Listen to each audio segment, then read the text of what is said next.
अस्सलाम वालेकुम प्यारे बच्चों।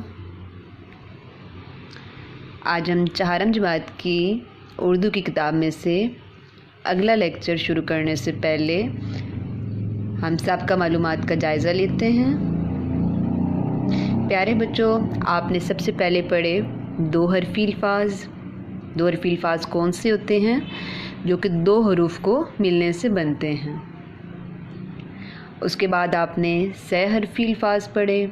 सह हरफी अल्फाज कौन से होते हैं जो कि तीन हरूफ को मिलने से बनते हैं। उसके बाद आपने पढ़े चार हरफी अल्फाज। चार हरफी अल्फाज बनते हैं चार हरूफ को मिलने से,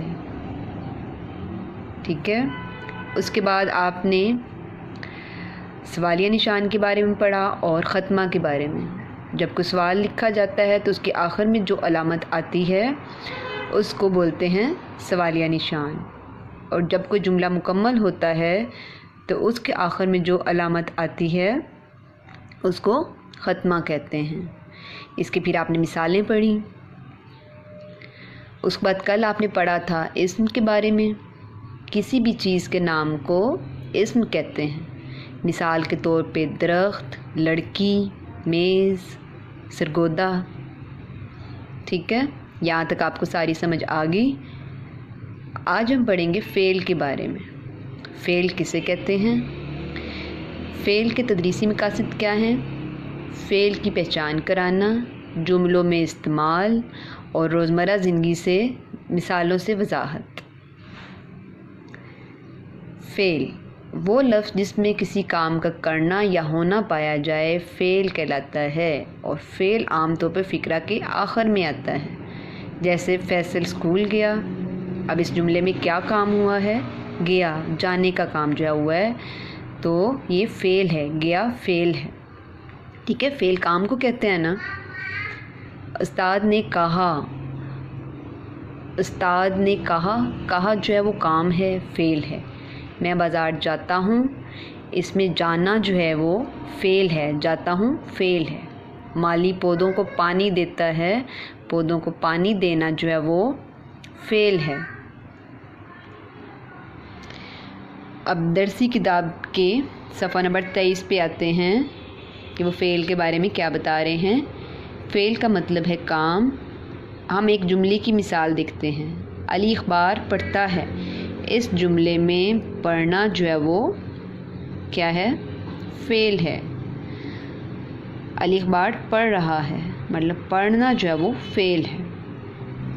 नीचे कुछ जुमले दिए गए हैं, इन जुमलों में फ़ेल के गिर्द दायरा लगाएं। मसलन अहमद चावल खाता है।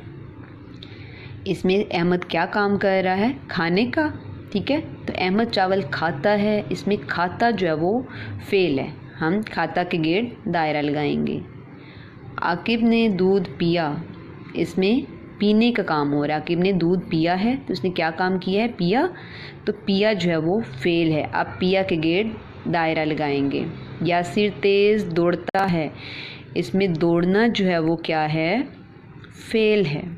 इसके गिर्द आप दायरा लगाएंगे। फ़ायज़ा ऊंचा बोलती है। फ़ायज़ा ने क्या काम किया, बोलने का, बोलती है, तो बोलती जो है इसमें फ़ेल है। आलिया ख़त लिखती है। आलिया ने ख़त लिखा, इसमें लिखने का काम उसने किया है, तो लिखती है में लिखती जो है वो फ़ेल है, ठीक है। इन मिसालों से आपको अच्छी तरह समझ आ गई होगी फ़ेल की, कि फ़ेल काम को कहते हैं। हम कोई भी काम कर रहे हैं तो हमारा काम जो है वो फ़ेल कहलाता है। सब बच्चों को अच्छी तरह से समझ आ गई है। आगे अब कुछ तस्वीर की मदद से हम देखते हैं कि क्या फ़ेल है। अब इस तस्वीर में देखें कि बच्चा खाना खा रहा है, तो उसका खाना खाना जो है वो फ़ेल है। खा रहा है, खा जो है वो फ़ेल है। बच्चा पढ़ रहा है। बच्चे का पढ़ना जो है वो क्या है, फ़ेल है, पढ़ना फ़ेल है। उसके बाद बच्चा दौड़ रहा है। दौड़ना उसका क्या है, फ़ेल है। बच्चे नाच रहे हैं। नाचना क्या होगा, फ़ेल है। बच्चे पढ़ रहे हैं। अब बच्चों का पढ़ना जो है वो काम है, उनका क्या काम कर रहे हैं वो, पढ़ने का, तो पढ़ना जो है वो फ़ेल है। सब बच्चों को अच्छी तरह फ़ेल की समझ आ गई है। आज की अच्छी बात क्या है? आज की अच्छी बात आपको ये बताऊंगी कि कम खाने में सेहत है, कम बोलने में समझदारी है और कम सोना इबादत है। कम खाने में सेहत है।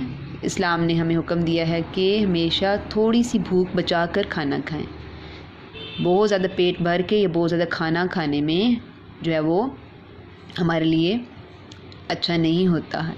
बहुत सी बीमारियां पैदा होती हैं ज़्यादा खाने से। ठीक है, इसलिए हमेशा थोड़ी सी भूख बचा के खाना खाएं।